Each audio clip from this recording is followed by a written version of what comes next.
Welcome to part 3 of my Millennium Falcon restoration project. In the previous 2 parts you'll have seen me take this thing apart and repair all the broken bits inside. Now we're ready to sort of start putting it back together.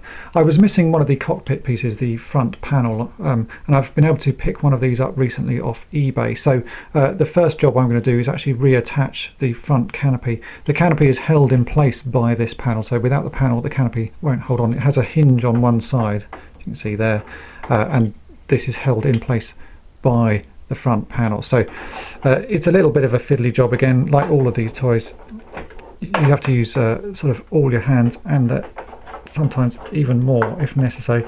This has 2 little pegs that go into the holes which I've previously drilled out, and then you should just be able to sort of slot it in place, and take some fairly serious sort of pushing down, but it will clip in once you sort of get it going. Again, it's more fiddly than you would imagine, but it can be done. So there we go, that's the cockpit now in place, and it should still be able to be opened nicely like so. The cockpit glass has suffered from the same problem as the front landing leg that I showed in video 1. So it had been bent, so to bend this back I've actually dropped this in boiling water for sort of 30 seconds just to soften it, and then bent this back straight. If you don't do it with the boiling water you have a high chance that it will crack, so check out video 1 to see how I did that. A common problem when restoring a Falcon is the top gun having both of its sort of pegs snapped off. It has 2 little pegs on this side and 2 sockets on this side, and you clip the gun together. In this instance both pegs are broken, and one of them is stuck in the hole on the other side. So what we need to do is find a way of replacing those pegs, and it was pointed out to me by the one Queen collector who's a subscriber of this channel that Lego weapons are exactly the right size. So I bought a few of these jousts, I suppose what they are, and they fit perfectly in the hole there, as you can see, perfect fit.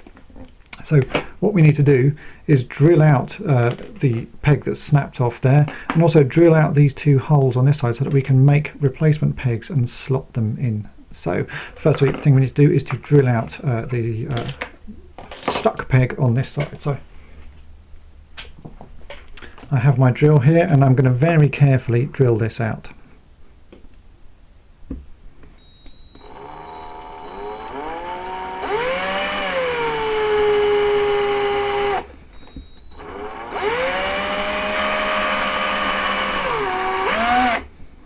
So here we have the hole drilled out. As you can see, that came out quite nice and easily. Next thing I need to do is to drill some holes on the other side. Where there were pegs, I'm going to drill 2 little holes so that I can glue in a small portion of this joust and recreate the pegs. So it's very carefully, again I'm just going to use a small drill bit and slowly drill out a hole. I'm not going to drill in too deep on this one either.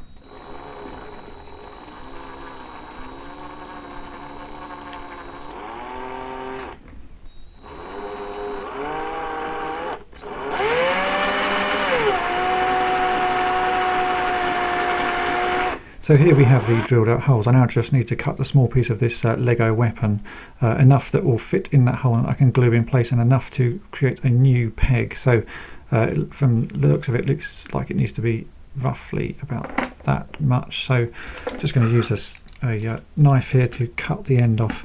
The Lego plastic is fairly easily cut, so you can just sort of roll and score it, and then it will break quite nicely.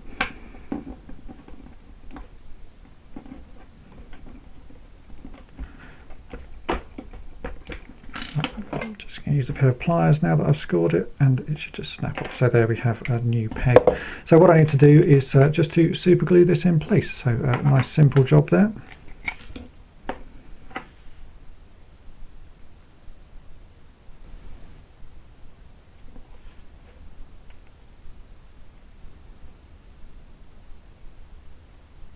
And here we have the final 2 pegs in place. I've just filed them down slightly and rounded off the ends just to make it look a bit neater.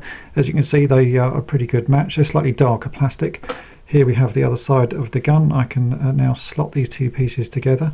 The gun holds in place perfectly, and I can still take it apart as you would the original. So now we have the gun mended, we could go ahead and put the whole gun assembly section back in the Falcon. I was lucky enough to have a couple of bits when I bought this Falcon. I got the gunner chair and the gun, which we've repaired, and very kindly the One Queen Collector, a subscriber to my toy-polloi channel, has sent me the gunner chair assembly bit here, so that's very kind of him. And I've recently picked up off eBay the glass to go on the top. This was actually quite expensive, but it's one of the key pieces, so I felt I had to buy it. So in total it cost me £5, which is, I feel, is a little bit pricey, and I'm sure if I waited I could have found a cheaper one, but I wanted to get this restoration finished, so I did stump up the £5 for this. So we can go ahead and put this chair assembly together. It's a very simple, just sort of clips, a few bits clip on and together like so. Not the most amazing bit of the Falcon, but it is necessary, and it matches up with what goes on in the movie. So we can clip that all in place, put the gunner glass in, and there you can see the fixed Falcon gun clips nicely on top here. So just let's just line that up, and there we have the whole gunner assembly working as it should, and it still clicks. Right, next part is stickers. I have searched around online for replacement Falcon stickers and found that there are a few reasonable scans out there that people have done of the original sticker sheets, and that people are selling these on eBay freshly printed out. But I actually didn't think they were particularly good, so I've taken one of these scans and I've tidied it up, as you can see here. I've remarked out all the edges, so it makes it much easier to cut. I've smoothed off some of the strange sort of gradients that were added from the scan, and I've also realigned the table, the original table sticker that this scan that you can easily find online is actually off-centered really badly, so I've tidied it all up and put it back so that it's nice and centered, so when we cut this out it will look proper on the Falcon table. The rest of it is just sort of little bits of touching up here and there just to make it look nice. I will make this modified set available on my website as soon as this video is up and running. And then for placement of the stickers, again, bit of searching online. You can see here I found that someone has scanned in the placement guide, so it shows you exactly where all of the stickers need to go. Without this, the best way to do it is just do some Google image searches, and you'll find pictures of Falcons all over the shop, and you can use this to sort of work out where the stickers need to go. So I just need to remove a few of the final stickers off my Falcon, which I will do with some lighter fluid, and then I will cut these out and stick them back on. So just a small amount of lighter fluid put on, and most of these stickers will just dissolve. The glue will just sort of dissolve away and you can remove them. Some are still reasonably well stuck on, so just a small bit of force and it will come off like so. And then clean up any of the residue with a cotton bud.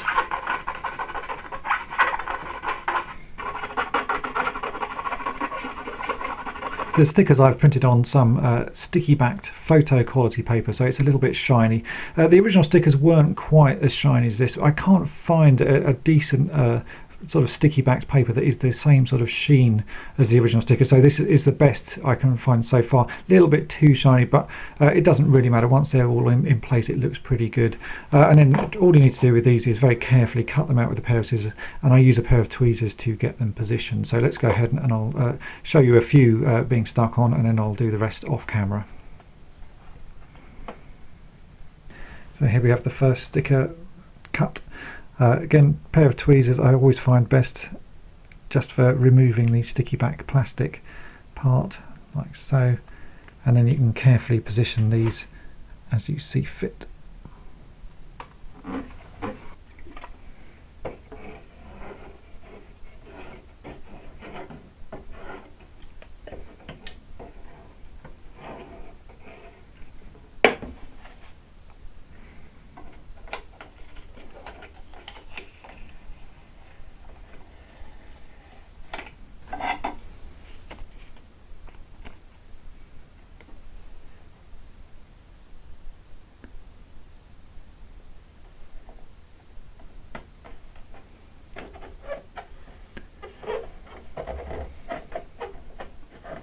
And here we have the finished Falcon. Overall, I'm really pleased with how this came out, considering how rough this Falcon was when I picked it up. I'm still missing a few little bits. I haven't been able to find the support struts for the exit ramp or the Jedi training ball, and I had a look on eBay and these are going for silly money at the moment, so I'm just not willing to spend that on getting this restoration done. They're the sort of things that you will find over time, and if you're patient, which is something I'd really recommend being when restoring old Star Wars vehicles, just be patient. You will find these things. So for this restoration, this is my job done for the moment. Over the next few years I will probably find those bits, and then I will finish it off. But for the moment, the Falcon is good enough to go on display. It looks excellent and has everything you need to sort of fit your figures in. So there we have it. That's the full restoration of a Star Wars Millennium Falcon.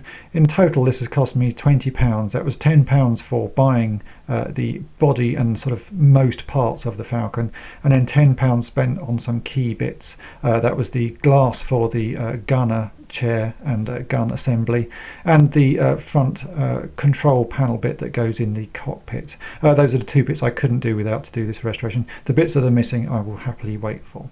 So I hope that's been of interest to you and given you some ideas on how to fix some of the more commonly broken bits on a Millennium Falcon, and thanks for watching.